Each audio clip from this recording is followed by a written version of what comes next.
পৃথিবীতে আমরা যে গরমের অনুভব করি, এই গরমের তীব্রতা এটা কিন্তু জাহান্নামের ভাপ। বুখারীর হাদিস দ্বারা এসেছে, হাদিস দ্বারা প্রমাণিত যে জাহান্নামকে আল্লাহ তাআলা বছরে দুইটা ভাপ ছাড়ার সুযোগ দিয়েছেন। জাহান্নামের দুইটা ডিপার্টমেন্ট আছে, দুইটা বিভাগ আছে, একটা জামহারির ঠান্ডা আর একটা নার হলো আগুন। আগুন এবং ঠান্ডা উভয় ডিপার্টমেন্ট থেকে বছরে দুইবার ভাপ ছাড়া হয়। এই ভাপটাই আল্লাহ পৃথিবীতে এক এক জায়গায় এক এক সময় বন্টন করে দেন, ঠান্ডা এবং গরম আমরা অনুভব করি। এটা জাহান্নামের ভাপ হওয়ার কারণে গরমের তীব্রতায় কিংবা শীতের তীব্রতায় একজন মুসলমান জাহান্নামের কথা স্মরণ করবেন এবং আল্লাহর কাছে জাহান্নাম থেকে পানা চাইবেন এবং তিনি চিন্তা করবেন। কোরআনে আল্লাহ উল্লেখ করেছেন, কুল নারু জাহান্নামা আশাদ্দু হাররা, তোমরা যে গরমের তীব্রতা অনুভব করছো, জাহান্নামের আগুনের তীব্রতা গরম এর চাইতে অনেক বেশি। দুনিয়াতে আমরা যে আগুন জ্বালিয়ে থাকি, আমরা চুলাতে রান্না বাড়ার সময় যে আগুন জ্বালিয়ে থাকি, এর চাইতে ফ্যাক্টরিতে যে সমস্ত আগুন জ্বালানো হয় সেগুলোর তীব্রতা অনেক বেশি। দুনিয়াতে আগুন যত তীব্র হতে পারে, জাহান্নামের আগুন তার চাইতে 70 গুণ বেশি তীব্র।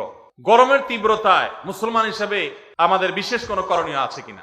দেখুন, প্রচন্ড গরমের দাবদাহ চলছে, তাই না? কাঠফাটা রোদ চলছে এবং আমরা বিভিন্ন সংবাদ মাধ্যম থেকে জানতে পেরেছি যে এই বছর এত বেশি গরম নাকি পড়ার আশঙ্কা আছে, সম্ভাবনা আছে যে গরমে প্রচুর মানুষের হিট স্ট্রোক হতে পারে, অনেক বেশি মানুষ অসুস্থ হয়ে যেতে পারে, দুর্ঘটনা ঘটতে পারে। গত বছর হজে রেকর্ড সংখ্যক মানুষ হিট স্ট্রোকে মারা গেছে এবং আমরা হজে ছিলাম, সাইফুল্লাহ ভাই ছিলেন। এত গরম, এত কষ্ট, মনে হয় জান বের হয়ে যাবে। তো এরকম পরিস্থিতিতে একজন মুসলিম হিসাবে আমাদের কিছু করণীয় আছে কিনা? প্রথম হলো যে একজন দায়িত্বশীল এবং সচেতন মানুষ হিসাবে আমাদের যাতে হিটস্ট্রোকে আমরা যেন ক্ষতিগ্রস্ত না হয় তার জন্য চিকিৎসকগণ এবং সংশ্লিষ্ট বিষয় বিশেষজ্ঞগণ যে পরামর্শগুলো দিয়ে থাকেন সেগুলো আমরা খুব গুরুত্বের সাথে মেনে চলবো। আমরা জানি ভিটামিন সি, লেবুর শরবত ইত্যাদি এই সময় খুব বেশি উপকারী হয়ে থাকে, সেগুলো আমরা বেশি করে পান করব।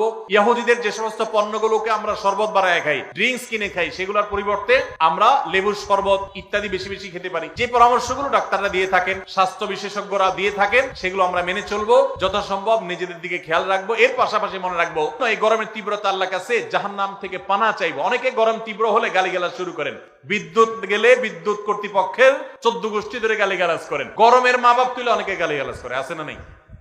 আর কিছু না হোক একটা নরমাল গালি দেয়, বউয়ের ভাইয়ের কথা বলে যে অমুকের গরম, বলে কি বলে না? তো এই ধরনের যে কথা বলা হয়, এগুলা অনেকে আমাদের নিজের অজান্তে বলি, যে গরমে সহ্য করতে না পারে গরমের মা বাপ তুলে গালিগালাজ করে দিলাম।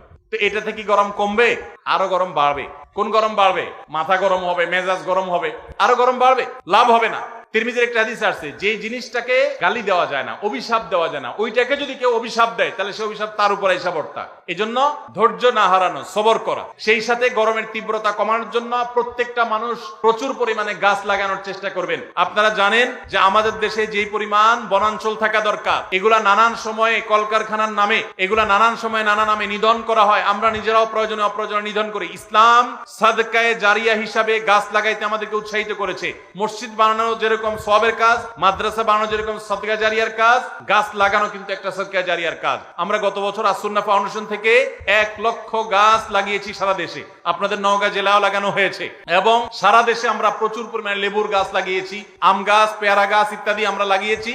আপনি নিজের জায়গায় হলে তো ভালো, না হলে আরেকজনের জায়গায় নিজের খরচে লাগান। ভাই গাছটা আপনি ভোগ করেন, আমি লাগাই সওয়াব কামাই করলাম। এই গাছ বড় হবে, ছায়া দিবে, এক সময় গরমের তীব্রতা একটু হলেও কমতে সাহায্য করবে। এর মাধ্যমে আপনি আল্লাহর কাছে সওয়াব পেয়ে যাবেন। বিধায় গরমের তীব্রতায় ঈমানদার সে আল্লাহ তাআলার কাছে সবর করবে এবং এই ধরনের সওয়াবের কাজ করবে, জাহান্নাম থেকে পানা চাইবে। এবং বিশেষ করে গরমের দিনে রোজা রাখা একটু কষ্টের, ওই কষ্টের সময় রোজা রাখার আবার সওয়াব আছে। সোমবার বৃহস্পতিবার রোজাগুলো একটু কষ্ট করে রাখবেন। এবং সাধারণত গরমের সময় দিন অনেক বড় হয়, রাত অনেক ছোট হয়। তো এই জন্য এশার পর প্রত্যাহার শুয়ে গেলে ফজর নামাজ পড়াটা সহজ হবে। আল্লাহ তাআলা আমাদের সকলকে গ্রীষ্মকালীন যে আমলগুলো আছে সেগুলো গুরুত্বের সাথে পালন করার তৌফিক দান করুন। আমার বড় বোন পর্দা করে চলে না, ছোট ভাই হিসাবে আমি কি করতে পারি? আমার আব্বু আম্মু ও বড় বোনকে কিছু বলে না। দেখুন, পরিবারের কোন সদস্য যদি পর্দাহীনতার মধ্যে থাকেন, আপনারা তাদেরকে বুঝাবেন। যাকে দিয়ে বুঝালে কাজ হবে তাকে দিয়ে বুঝাবেন। যেভাবে বললে বুঝালে কাজ হবে, হাদিয়া দিলে কাজ হলে হাদিয়া দিবেন এবং সেই সাথে চোখের পানি ফেলে দোয়াও করবেন। কায়মন বাক্যে আল্লাহর কাছে দোয়া করবেন, হেদায়েতের মালিক আল্লাহ তাআলা। এরপরও যদি আল্লাহ না করুক, পথে না আসে, আল্লাহর কাছে আপনার দায় অন্তত থাকবে না। 15 বছরের নাবালক ছেলে ফাঁসি দিয়ে আত্মহত্যা করেছে, সে কি স্থায়ীভাবে জাহান্নামী না কোনোদিন জান্নাতে যাবে? দেখুন, আত্মহত্যাকারী ব্যক্তির ব্যাপারে নবী সাল্লাল্লাহু আলাইহি ওয়াসাল্লামের একটা হাদিসের দ্বারা আমরা জানি, তিনি বলেছেন চিরস্থায়ী জাহান্নামী হবে আত্মহত্যাকারী ব্যক্তি। এরকম একটা হাদিস আছে। কিন্তু সেই হাদিস সম্পর্কে মুহাদ্দিসদের মন্তব্য হলো, যদি কেউ আত্মহত্যাকে বৈধ মনে করে, হালাল মনে করে আমার জীবন আমি নিব, কার কি বলার আছে, তাহলে সেক্ষেত্রে সে চিরস্থায়ী জাহান্নামী হবে, কারণ সে একটা হারামকে হালাল মনে করেছে, যেটা কুফরি। কিন্তু সাধারণ অবস্থাতে আত্মহত্যাকারী কবিরা গুনাহে লিপ্ত এবং সে জাহান্নামে যাবে, এটা নিশ্চিত, যদি আল্লাহ তাকে মাফ না করেন। হতে পারে আল্লাহ তাআলা কোনো কারণে তাকে মাফ করলেন, এজন্য আত্মহত্যাকারী ব্যক্তির জাহান্নামে যাওয়ার আশঙ্কা প্রবল। হাদিসে বারবার সতর্ক করা হয়েছে, আত্মহত্যা করা পরিষ্কার হারাম। আল্লাহ বলেছেন, ওয়ালা তুলকু বিআইদিকুম ইলা তাহলুকা, তোমরা নিজেদেরকে ধ্বংসের দিকে ঠেলে দিও না। এজন্য নিজেদেরকে আমরা কোন অবস্থাতে ধ্বংসের দিকে ঠেলে দিব না, আত্মহত্যা করতে যাব না। ভাইরা আমার, আমাদের দেশে আত্মহত্যার প্রবণতা ভয়ঙ্কর ভাবে বেড়ে গেছে, স্কুল কলেজের স্টুডেন্টদের মধ্যে আরো বেশি বেড়ে গেছে। আমার একটাই কথা, যাদের মধ্যে এরকম প্রবণতা আছে তাদের উদ্দেশ্যে, আপনি যেই কষ্টের কারণে আত্মহত্যা করবেন, আত্মহত্যা করলে কি আপনার কষ্ট দূর হয়ে যাবে নাকি বাড়বে? আত্মহত্যাকারী যেহেতু জাহান্নামে যাবে, সো আত্মহত্যা করলে তো আপনার কষ্ট কমবে না, বরং জাহান্নামে পড়ে আপনার কষ্ট তো আরো বাড়বে। তাহলে আত্মহত্যা কোনো সমাধান হতে পারে না।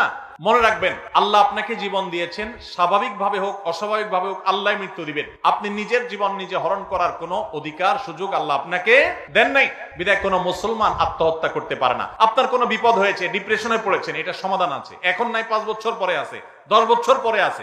একটা লোক আপনাকে অনেক অপমান করেছে, আপনি মন খারাপ করেছেন, হতে পারে এক সময় আল্লাহ তাকে আপনার সামনে পিঁপড়ার মতো ছোট করে আনবে, আপনার ইজ্জত তার বিপরীতে অনেক বাড়িয়ে দিবে। একটু সবর করতে হবে। ইমানদার কখনো আল্লাহর রহমত থেকে আশা হারাবে না। আল্লাহ আমাদের সবাইকে সেই তৌফিক দান করুন।